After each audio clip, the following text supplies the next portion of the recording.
Sir, good morning to you. And you went off on this thing yesterday. It got our attention. Here's part of what you said. Nike's a symbol of everything wrong with the corporate economy. They take advantage of our laws but send jobs overseas for sweatshop wages, partner with oppressive regimes, aggressively avoid paying any U.S. taxes, and then tell Americans to shut up and buy their stuff. Enough said?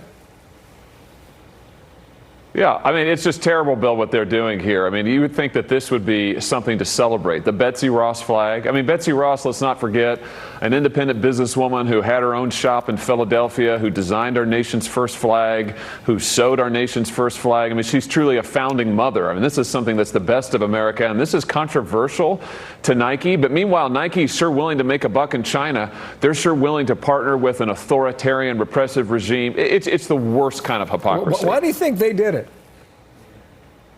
Oh, I think because it's all about the money at the end of the day. I mean, they want the money in China. That's why they're willing to take direction from the Chinese Communist Party. I mean, let's not forget, Nike just pulled a shoe design in the Chinese market because the Chinese government didn't like that the designer was a pro-democracy activist. So they're all about where they can make a quick buck. And let's be honest, I mean, Nike is more and more anti-American. I mean, they're shipping jobs overseas. Now they're engaging in this kind of anti-American activity. I mean, it's a shame to see. Here's the statement from Nike, and maybe you can tell us whether or not you agree with the reasoning.